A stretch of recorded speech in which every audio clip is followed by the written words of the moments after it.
So what exactly was this incident of Jallianwala Bagh? See, martial law is imposed in Punjab. Martial law is imposed in Punjab. General Dyer is in command of Punjab. So, martial law means severe restrictions were there on the movement of people. Number one. Number two, people were not aware of these restrictions. They were not informed, or there was lack of information among them regarding what is martial law and what all is going in Punjab. And exactly on that day, on festival, Vaisakhi was also there. So number one, the unawareness of people about the martial law. Number two, the Vaisakhi festival. Number three, a peaceful meeting was going on in the Jallianwala Bagh. It was being addressed by two leaders, Saifuddin Kishliu and Dr. Satyapal.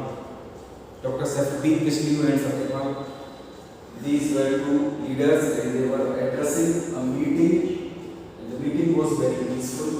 This was being addressed at Jallianwala Bagh. So a crowd was there because of that meeting, because of the Vaisakhi festival. What this man General Dyer did, he closed all the exit doors and opened fire. He commanded to open fire. Many people died. But later, when he was asked to explain the reasons for this firing, the reasons for this incident,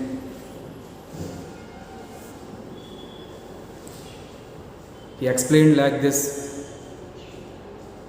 it was done to produce moral effect among Indians, to terrify Indians, to terrify them not to do satyagrahas and all these movements again. This was the reason behind this cruel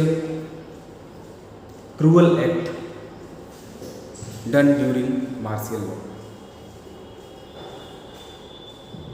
So, this was Jallianwala Bagh incident. It was on 13th April 1919. Now, what happened after this incident? After Jallianwala Bagh incident, there were strikes, clashes, attacks everywhere. This was response from the Indians.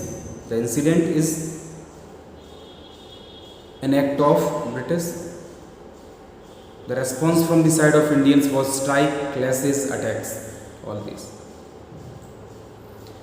Now seeing these attacks and all, now seeing the overall atmosphere, considering the overall violent atmosphere, Gandhiji called off the movement. Which movement? The movement which was going against the Rowlatt Act, called Rowlatt Satyagraha. So Rowlatt Satyagraha was called off by Mahatma Gandhi. So this infamous incident of Jallianwala Bagh falls within the limits of this topic, the Rowlatt Act. It was because of this act and the conditions developed henceforth that this incident took place. Now considering the Rowlatt Act or the Rowlatt Satyagraha, I must tell you that Rowlatt Satyagraha was a widespread movement, but it was limited mostly to cities and towns. It could not go beyond towns and cities. In fact, or it could not be spread to the villages. This is a limitation of the Rowlatt Satyagraha. The limitation is that it was limited mostly to cities and towns. Now we will have the next movement with much more mass involvement, and this limit will be closed, like we will be going to villages and all. Before that, we will look into a book. The name of the book is Hind Swaraj. This book was written by Mahatma Gandhi in the year 1909. Hind Swaraj is a book written by Mahatma Gandhi in the year 1909.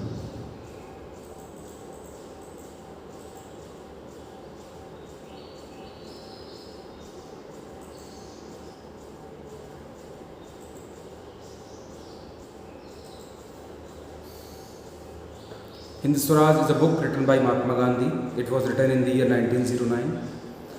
And in this book, Gandhiji wrote,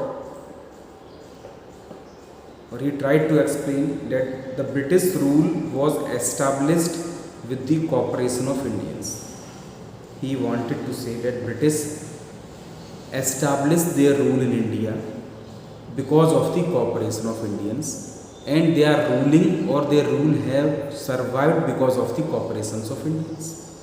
So it is the cooperation of Indians which is the main force behind the British rule.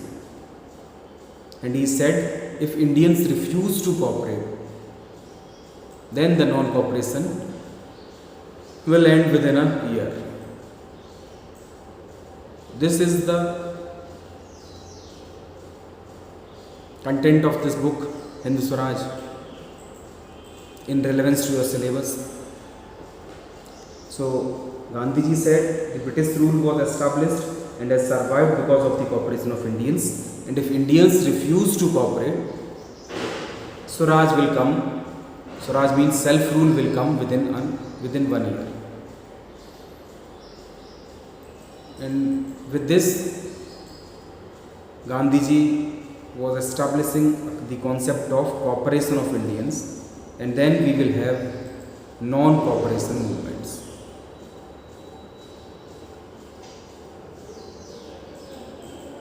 We will look into one more matter pertaining to World War I. This deals with World War I.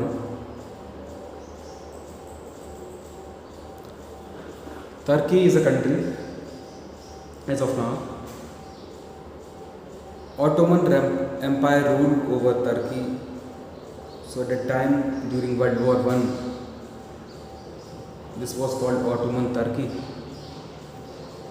And the head of this empire, head of Ottoman Turkey, was Caliph or Khalifa. And he was considered as the spiritual head of Islamic world. So there is an empire called Ottoman Turkey.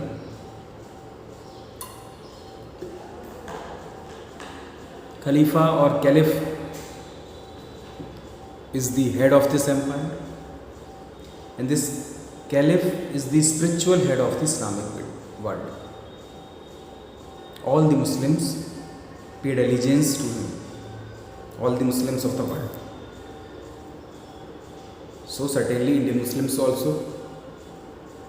Now what happened? This country, Turkey, was defeated in World War I, and Britain was trying to impose a harsh treaty on Turkey. World War I, Turkey was on the other side and it was defeated. Now Britain is in a mood to impose severe restrictions on the Turkey, on the Ottoman Empire, on the Caliph.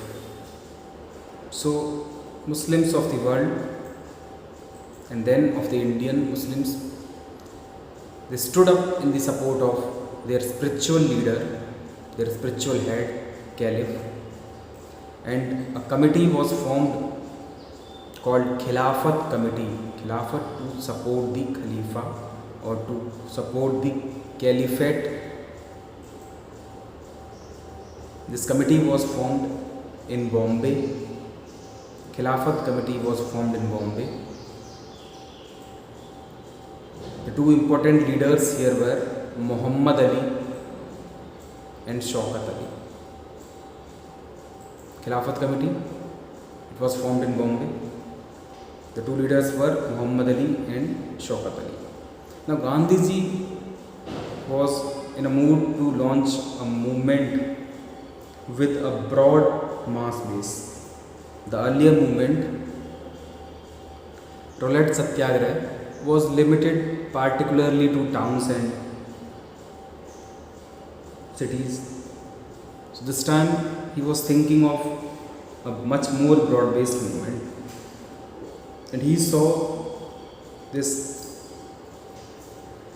Khilafat as an issue to involve Muslims, to include Muslims into this process. So he joined hand with Muhammad Ali and Shaukat Ali, and then this Khilafat movement to support the Caliph and non-cooperation movement will be launched from the same platform, from the platform of Congress. We have then the December 1920 Nagpur session of Congress. Usually Congress used to have a session at the end of year.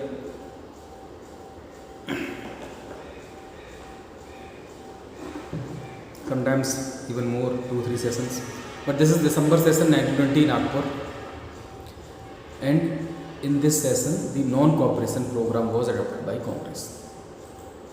And the movement, Khilafat movement, along with non-cooperation movement, was launched from the platform of Congress in January 1921.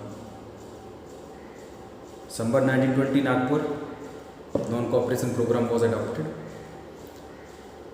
In January 1921, from the platform of Congress, a movement called non-cooperation, assimilating into it Khilafat movement, was launched. So this is how the concept behind non-cooperation was explained by Mahatma Gandhi in his book Hind Swaraj.